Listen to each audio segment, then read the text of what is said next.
முல்லைக்கு தேர் கொடுத்தான் பாரி அப்படின்ற ஒரு வசனத்தை நம்ம கேள்விப்பட்டிருப்போம். அதே மாதிரி இங்க சிட்டுக்குருவிக்கு ஸ்கூட்டி கொடுத்தார் சாதிக் பாஷா. தஞ்சாவூர் கீழவாசல் பகுதியை சேர்ந்த சாதிக் பாஷா பாத்தீங்கன்னா ஊர்ல பஸ் ஸ்டாண்டு பக்கத்துல உள்ள ஒரு தனியார் கம்பெனில ஒர்க் பண்ணி இருந்திருக்காப்ல. வீட்டுல இருந்து வேலைக்கு பாத்தீங்கன்னா ஸ்கூட்டிலே போயிட்டு வந்துட்டு இருந்திருக்காப்ல. ஒரு 2 நாள் வேலை காரணமா அந்த ஸ்கூட்டி அங்கேயே நின்றுருக்கு, அதாவது அவரோட கம்பெனிலே நின்றுருக்கு. அந்த 2 நாளுக்கு அப்புறம் போய் அவர் ஸ்கூட்டியை எடுக்கலாம்னு போகும்போது அந்த ஸ்கூட்டிக்கு முன்னாடி இந்த ஏதாவது பொருள் வைக்கிற மாதிரி ஒரு ஹோல்டர் இருக்கும். அந்த கேப்ல பாத்தீங்கன்னா ஒரு சிட்டுக்குருவி கூடு கட்டி 3 முட்டை வேற போட்டு வச்சிருந்திருக்கு. அதை பார்த்து அவருக்கு ரொம்ப சந்தோஷம். அது மட்டும் இல்லாம அந்த வண்டியை நம்ம எடுத்துட்டோம்னா அந்த சிட்டுக்குருவி அந்த முட்டையை மிஸ் பண்ணிரும், கூடு கலைஞ்சிரும். நம்மளால ஒரு கூடு கலைஞ்சிடக்கூடாது அப்படின்னு நினைச்ச அவரு பைக்கை யாரையும் தொட விடாம அவரும் அந்த பைக்கை எடுக்காம அங்கேயே நிப்பாட்டி வச்சிருந்தாரு கிட்டத்தட்ட 1 வாரம். அந்த 1 வார காலமும் அவர் வீட்டுக்கும் ஆபீஸுக்கும் பாத்தீங்கன்னா பஸ்லயும் நடந்தும் தான் போயிட்டு வந்துட்டு இருந்திருக்காரு. ஒரு 1 வீக் பிஃபோர் வண்டியா இங்க ஆபீஸ்ல பார்க் பண்ணியிருந்தேன். பார்க் பண்ணும்போது ஈவினிங் பார்க்கும்போது ஒரு சர்ப்ரைஸ். என்னன்னு பார்த்தா ஒரு குருவி கூடு கட்டிருந்துச்சு.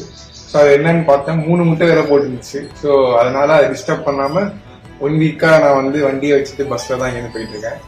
எங்க வீடு கீழவாசல்ல SM நகர் கிட்ட போகணும். ஸோ அங்கேருந்து பை வாக்கில் தான் போறேன். ஸோ கொஞ்சம் நேச்சராகவே எனக்கு இது ரொம்ப பிடிக்கும் இந்த மாதிரி விஷயம். ஸோ அது என் வண்டியிலே இருந்ததுனால கொஞ்சம் ரொம்ப எக்ஸைட்மெண்ட் ஆகி வண்டி இங்கேயே வச்சுட்டேன். அதை சொல்லும் போதே அவருக்கு அவ்வளவு சந்தோஷம். அதாவது முல்லைக்கு தேர் கொடுத்தான் பாரி அப்படின்ற கதையை நம்ம கேள்விப்பட்டிருக்கோம். அவர் தேரை கொடுத்தாரான்னு நம்மளுக்கு தெரியாது, ஏன்னா அதை நம்ம பார்க்கல. சிட்டுக்குருவிக்கு ஸ்கூட்டியை கொடுத்த நம்ம சாதிக் பாஷாவை பார்த்தாச்சு.